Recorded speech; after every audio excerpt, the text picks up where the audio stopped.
Hello guys, good morning, welcome to my vlog, Sara Gaga, ayan. Yan, dito na naman yung makaganapan natin guys. Kagabi, anong oras na kami natulog? Alas 3 na kami natulog ako alas 3 na. Pero hindi ko alam kung si madam anong oras siya natulog guys. Kasi doon ako sa kwarto nila. Ah, si Sir natulog na rin. Naghilot ko sa ilang dalawa ni Sir at saka ni madam. Si madam, bumaba na ako. Di pa siya tulog guys. Iwan ko anong oras siya natulog. Kawawa naman sa madam guys. Dami kasi niyang iniisip. Dami niya kasing problema. Akala niyo guys ang mayaman naman problema. Diyos ko, ang laki ng problema ni madam. Kaya nga ako na lang mag-ano sa kanya. Maghilot-hilot sa paan niya guys.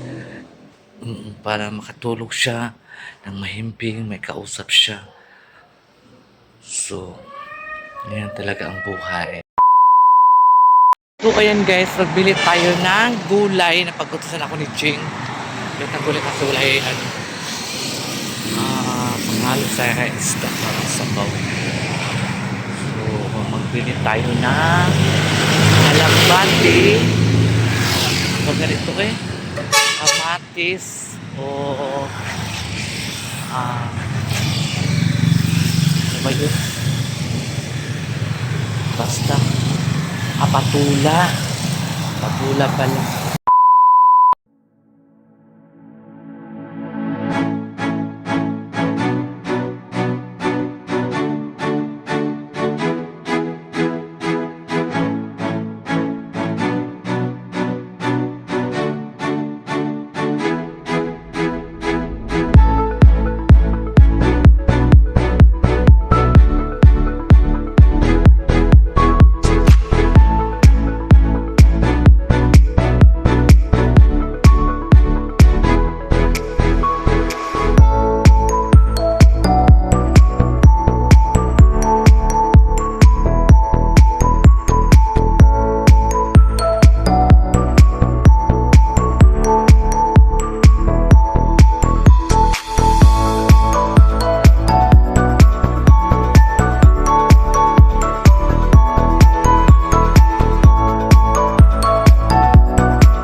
Ayan mga kasaragaga, pagkatapos bumili ng panghalo ng sabaw sa isda, bumili tayo ng mga alagbati, tanglad, at saka kamatis, at saka patula.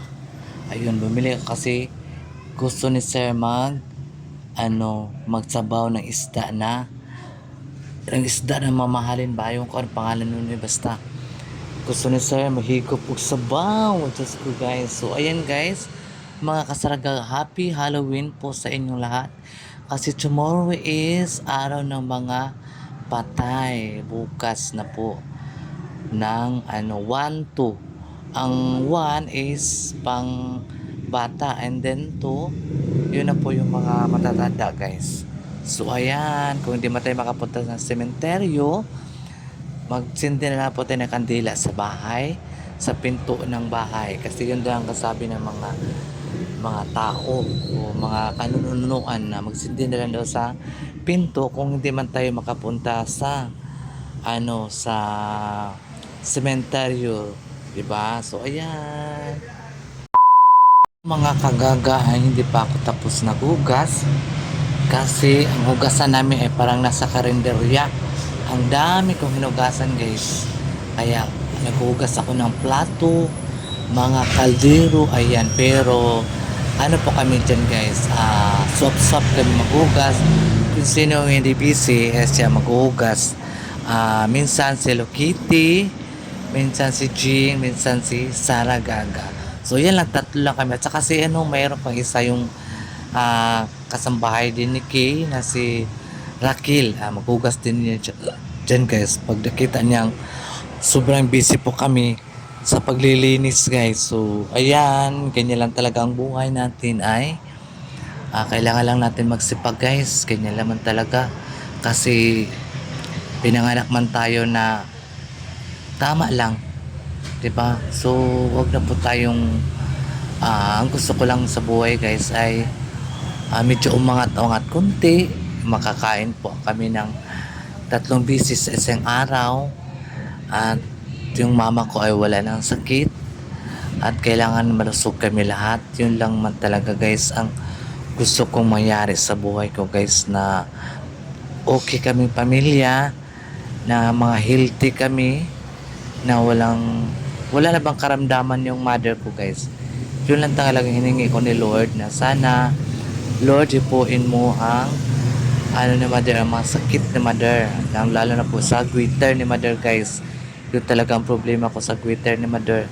Sana hipuin mo Lord na mawala na siya, na bigyan mo pa si mama ng mahabang panahon na makasama namin siya at makikita niya kung paano kami nagsikap sa buhay para mayroon kaming maibigay sa kanya.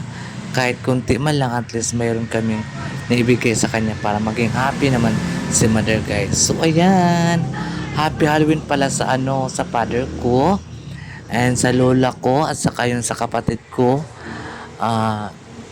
Happy kalag-kalag sa inyo.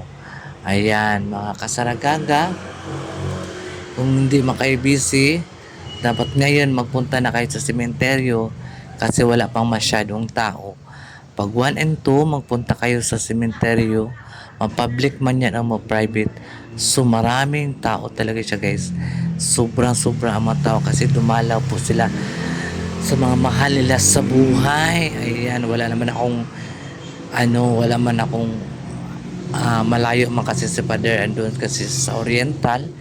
Hindi man ako makapunta doon kasi sobrang layo nga, hindi nga namin pinayagan si mama magbiyahe kasi sobrang layo po, mga 4 hours yata galing dito sa Davao papunta sa amin guys. Kaya hindi nila namin pinawi si mother at nagpadala na lang kami ng pera para sa misa sa mga kalag. Nagpamisa yung kapatid ko doon kaya siya man ang doon.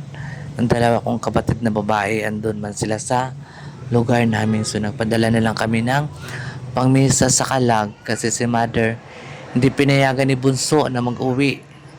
Baka paano pa mangyari sa kanya doon. Kasi pag nakauwi yan si mother guys, hindi na yan babalik dito sa Davao. Doon na naman yan sa magbigay sa amin ng problema. Kasi matigas ang ulo ni mother. Kahit anong ginagawa niya doon, hindi niya napansin na basa na pala yung likod niya. Kasi siya lang isa doon wala kasi akong walang nag-alaga sa kanya kasi yung kapatid yung dalang babae ay yung mga asawa na rin, and minsan lang sila mother kasi may mga trabaho man din sila, di ba? So may mga pamilya, so may time man din sila kay mama magpunta dun sa tinitirahan ni mother guys. So kanina bago lang ako nagpadala ng pambayad sa boarding house ni mother. Kasi dalawa kami magkapatid na magtulungan kami ng magbayad ng boarding house ni mother doon sa amin. 1,000 every month yung boarding house ni mother doon guys. Yun, kailangan talaga namin makahanap ng ah 1,000 every month kasi yun po ang binabayaran namin doon sa boarding house ni Maderza. So, ayan guys, thank you so much sa mga new subscribers ni Sarah Gaga na walang sawang pagsubaybay sa aking mga vlog, sa aking buhay, sa aking mga ginagawa. Maraming pong salamat po sa inyong lahat. I-shout out ko na lang po kayo lahat, hindi na po kayo maisa-isa. Kasi ang dami nyo na po kasi i-shout out ko na kayong lahat ng mga solid supporters ni Sarah Gaga. Ayan, maraming salamat po sa inyong pagsuporta and happy Halloween po sa inyong lahat. And God bless you all. Sana happy tayo lahat lang. Be, ano lang tayo guys, kung ano mga pagsubok na dumating sa buhay natin, kailangan natin tanggapin yan. Kasi kumbaga trial yan, ya. Trial sa buhay natin guys.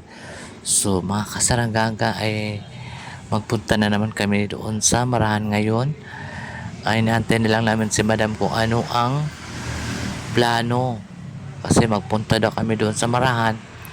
Kasi doon daw mag-held ng araw ng mga patay doon sa rest house po niya. So magpalitsyon daw si Madam bukas. So magpunta ang mga kapatid niya doon. Ay hindi ko lang alam kung makapunta sila lahat kasi iba busy, 'di ba? So, yun nga sinasabi ko sa inyo, kanya-kanya na po silang pamilya. Pambihira lang po sila magkabuo-buo o ano sila ba? Mag-meeting magkakapatid. So, ayan. Kasi yung daddy nila guys ay nasa hospital na dialysis po si daddy. Kaya po, very busy. Saka magpunta din sila doon, dumalaw sila sa daddy nila. So ayan guys, thank you so much sa inyong lahat ng mga kasaranggaga. So ayan. A few moments later. So ayun mga kasaranggaga ay mag alas 9 na ng gabi. So it's time na mag-relax and matulog. Ayan, so tomorrow naman ay magbakbaka na naman tayo sa mga gawaing bahay. So bago tayo tulog guys ay mag-shoutout muna tayo. Mag-shoutout muna tayo kay Ging Santiago, kay Ma'am Ging Santiago o kay Ma'am Malo Gales o kay Pilar Banson o kay Sonia TikToker, Madam Sonia TikToker, ayan. O kay Evelyn Kento. Wow, ikaw sa kanimo na artista si Kento no. Si Rose Polistico. Ay, hello Ma'am Rose. Kumang gabi. Okay. Jean na Agunod. Ma'am Jean Agunod. Nga wala Agudo para sa kuha.